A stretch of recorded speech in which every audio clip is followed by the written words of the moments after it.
ভাই আপনার আগে শাইখ আব্দুর রাজ্জাক বিন ইউসুফ সাহেবের এই বক্তব্যটা আগে একটু শুনুন।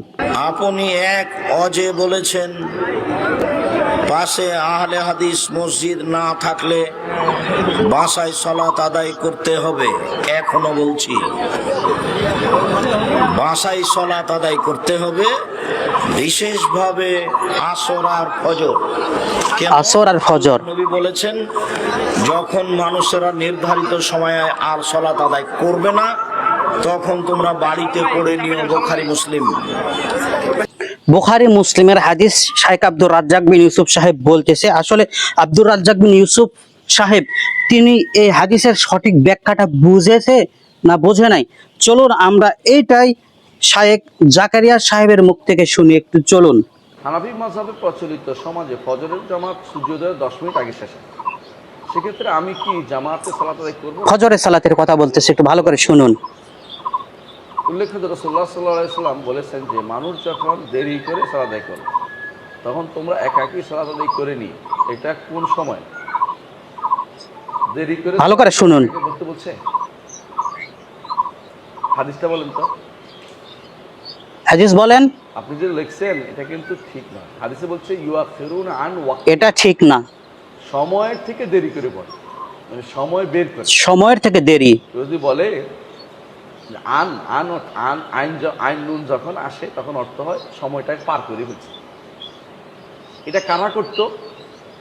এটা করতো বেশিরভাগ কোনো গুরুত্বহীন ছিল হাজ্জাজ ইবনে ইউসুফ করতো।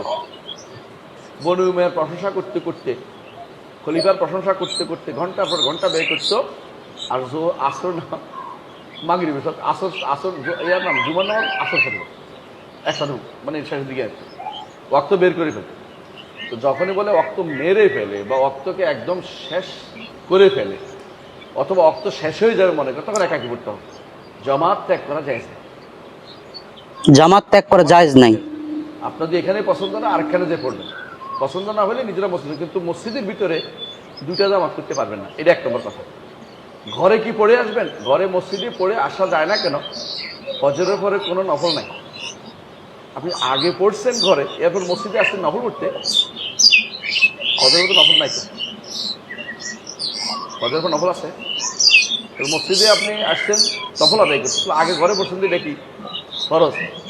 কেউ কি ফজর? তো যাই হোক, অনেক লম্বা ভিডিও।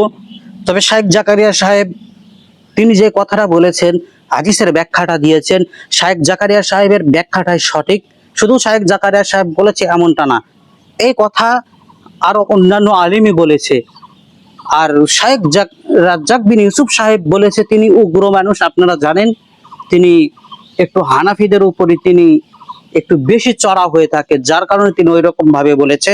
তো শাইখ আব্দুর রাজ্জাক বিন ইউসুফ সাহেবের কথাটা ভুল এবং শাইখ জাকারিয়া সাহেবের কথাটা সঠিক, এটা মেনে নিতেই হবে। কমেন্ট বক্সে লিখে জানান কারটা সঠিক।